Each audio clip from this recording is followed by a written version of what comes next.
28 సంవత్సరాల experience evidence based గల ఆయుర్వేదిక multi speciality hospital KSUC hospital మన హైదరాబాద్లో.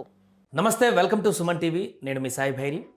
ప్రస్తుతం బంగారం ధరలు ఏ రకంగా ఉన్నాయి, రాబోయే రోజుల్లో తగ్గుతాయా పెరుగుతాయా, అంతర్జాతీయ పరిణామాలు ప్రస్తుతం గోల్డ్ సిల్వర్ పైన ఏ రకంగా ఉన్నాయో తెలుసుకునేటువంటి ప్రయత్నం చేద్దాం. మనతో పాటు బ్యాంకింగ్ ఎక్స్పర్ట్ చలపతిరావు గారు ఉన్నారు. సార్ నమస్తే. సార్, బంగారం ధరలు మొన్నటి వరకు 2 లక్షలు తాకుతున్నాయా అనే కాడి నుంచి ఇప్పుడు కిందికి పోతూ వస్తున్నాయి. బట్ మళ్ళీ ఏదో ఒక చిన్న సంకేతం, ఇరాన్ అమెరికా యుద్ధం కానీ ఇంకేదో సంకేతం మళ్ళీ పెరుగుతాయనేటువంటి మాట వినపడుతుంది. నిజంగానే బంగారం పెరుగుతుందా రాబోయే రోజుల్లో? మళ్ళీ కొంత పెరుగుతుందండి, ఇందులో డౌట్ లేదు. ఎందుకంటే నిన్ననే అమెరికా టారిఫ్లు ఇండియా మీద 10% పెంచారు. 18% ఉండేది మళ్ళీ 28% చేశారు. సో ఎప్పుడైతే 28% చేశారో ఎక్స్పోర్ట్స్ తగ్గిపోతాయి. న్యాచురల్గా ఎక్స్పోర్ట్స్ తగ్గిపోతాయి. ఇంత కాస్ట్ పెట్టి తీసుకొచ్చి అక్కడ అమ్మడం కష్టం. సో వేరే దేశం నుంచి తేవాలి, లేదా ఎక్కువ కాస్ట్కి అమ్మాలి. కాబట్టి ఎక్స్పోర్ట్స్ తగ్గిపోతాయి ఇండియాలో. దీనివల్ల షేర్ మార్కెట్ పడిపోతుంది.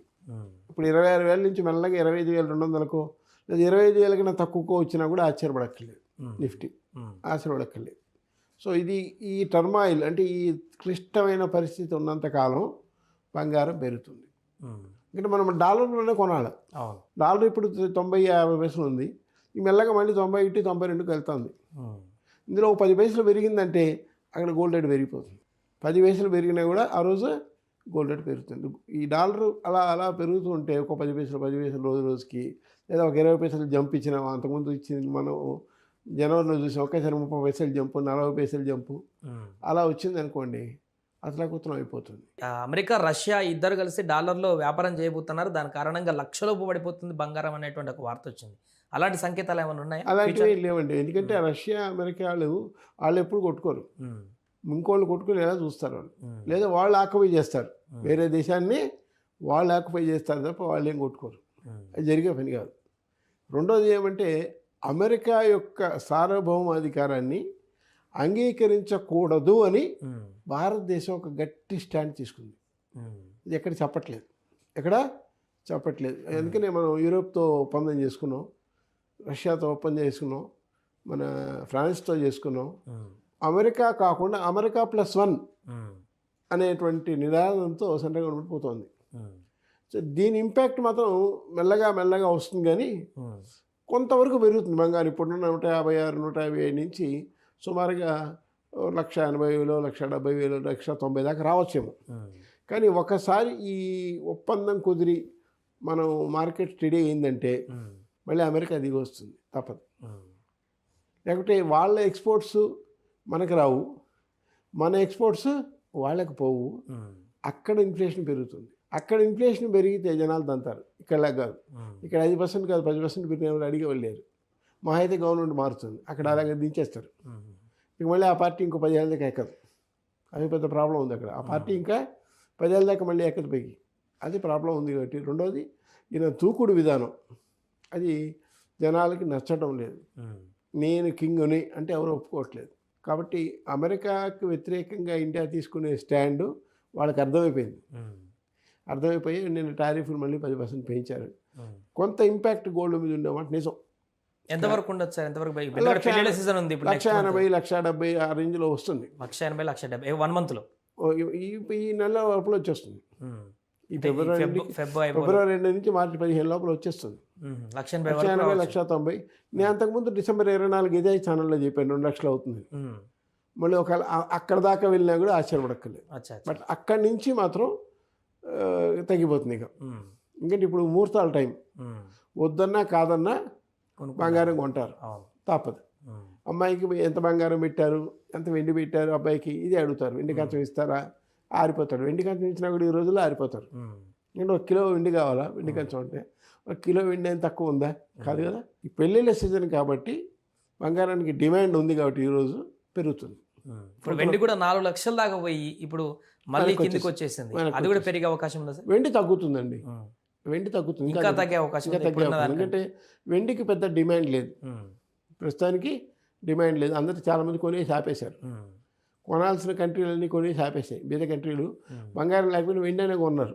ఈ అమెరికాతో పడలేను రా బాబు అని. ఇప్పుడు ఆ బాధ లేదనమాట. అంటే ఇప్పుడు ఇండియా ఇప్పుడు బ్రెజిల్తోనూ, ఇటు రష్యాతోనూ, ఇటు ఫ్రాన్స్‌తోనూ, ఇటు జపాన్‌తోనూ ఈ ఒప్పందాలు చేసుకోవడంతో అమెరికా వాళ్ళకి మెల్లమెల్లగా మాడుమోగుతుంది. అది కొంచెం టైం పడుతుంది. కానీ దాని ఇంపాక్ట్ వచ్చిన తర్వాత మార్చి తర్వాత నుంచి మనకి స్టడీ అవుతుంది. ఇంకా బంగారం పెరగకపోవచ్చు, ఆ తర్వాత పెరగకపోవచ్చు. 1.80, 1.90 దాకా వచ్చి అయిపోతుంది.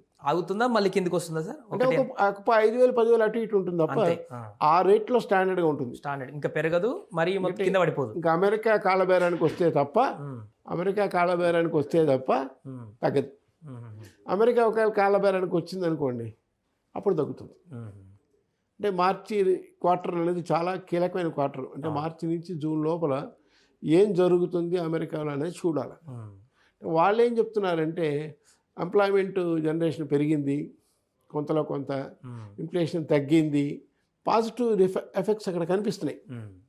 కానీ ఈ పాజిటివ్ ఎఫెక్ట్స్ టెంపరీ అనేటువంటి ఒక ఆలోచన కూడా చాలా ఎక్కువ ఉంది. ఎందుకంటే మధ్యలో నువ్వు కొంతకాలం సడలించావు ఈ టారిఫ్లు, సడలించావు కాబట్టి మళ్ళీ జనాలకి ఇన్ఫ్లేషన్ పెరగకుండా కంట్రోల్ అయింది.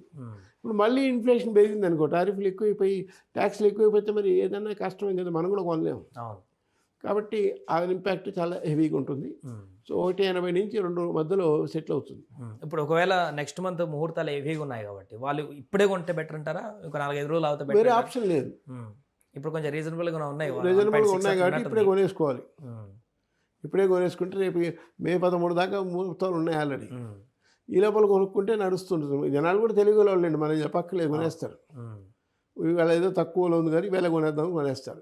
ఒక 5,000 తగ్గినట్టే కదా, ఒక 10,000 తగ్గినట్టే కదా. ఒక 20 గ్రాముల బంగారం అమ్మాయికి పెట్టామంటే ఒక గ్రాముకు 1,000 రూపాయలు తీసుకుని 20,000 తగ్గినట్టే కదా, అది ఇంకో ఖర్చుకు వస్తుంది కదా. ఇట్లా ఆలోచించడం అనేది ఎకనామికల్ థింకింగ్ అనేది జనాల్లో బాగా పెరిగిపోయింది.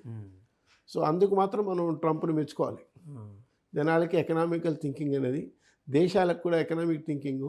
అమెరికా +1 అనే పాలసీ ఆల్మోస్ట్ అన్ని కంట్రీలు పాలిస్తాయి కాబట్టి దెబ్బ పడుతుంది వాళ్ళకి, మనం సుభిక్షంగా ఉంటాం. ఇప్పుడు ఇన్వెస్ట్మెంట్ పెట్టుకున్న వాళ్ళకు కూడా సరైన టైం అంటారా సార్ గోల్డ్ మీద? ఇప్పుడు పెట్టుకోవడానికి మంచి టైం కాదు. అంటే స్టడీ అవుతుంది తప్ప ఇంకా పెద్దగా పెరిగే అవకాశాలు లేవు. పెద్దగా పెరిగేటైతే ఇన్వెస్ట్మెంట్ చేసుకోవచ్చు, పెద్దగా పెరిగే అవకాశాలు నాకు తెలిసి అయితే లేవు. ఇంకొక రేపొద్దున ఈ ఉక్రెయిన్ వారు కూడా ఆగింది అనుకోండి, అసలు పడిపోతుంది.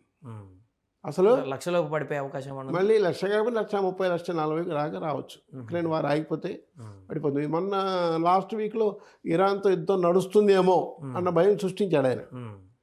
ఆ తర్వాత ఆయనకి అర్థమైంది మనం దిగితే వాళ్ళు దిగుతారని. అవతల వెనకాల కూడా పెద్ద ఫోర్స్ ఉంది కదా. సో ఈ కెనాట్ ఫైట్ విత్ 2 కంట్రీస్. అంటే అటు రష్యా ఇటు చైనాతో యుద్ధం చేయలేదు అమెరికా, ఒక్కళ్ళతో అయితే చేయగలదు. అది సమస్య. ఆ సమస్య అర్థమై ఆయన వెనక్కి అడుగేశాడు. రష్యా చైనా 35% టారిఫ్ వేసినా కూడా వాళ్ళు భయపట్టలేదు. ఎందుకంటే ప్రపంచంతో మార్కెట్ ఉంది, నువ్వు అనకపోతే పోవాయి పుల్లాయి అంటున్నారు. ఇండియా కూడా ఆ పరిస్థితి రావాలనే గవర్నమెంట్ ప్రయత్నం చేస్తుంది. ఇది మాత్రం చాలా శుభ పరిణామం, దేశానికి చాలా మంచి జరుగుతుంది. అమెరికా +1 అనే పాలసీ చాలా గొప్పగా ఉంటుంది. Right sir, thank you so much. అది ప్రస్తుతానికి బంగారం వెండి ధరలకు సంబంధించినటువంటి అంశం. వచ్చే నెలలో ప్రస్తుత అంతర్జాతీయ పరిణామాల నేపథ్యంలో కొంతమేరకు పెరిగేటువంటి అవకాశం ఉంటుందంటూ కూడా వారు చెప్తున్నారు. ఒక పాయింట్కి వచ్చిన తర్వాత 1.8 or 1.9 వచ్చిన తర్వాత మాత్రం స్టడీగా అక్కడి నుంచి మూవ్ అయ్యేటువంటి అవకాశం ఉన్నట్టుగా చెప్తున్నారు.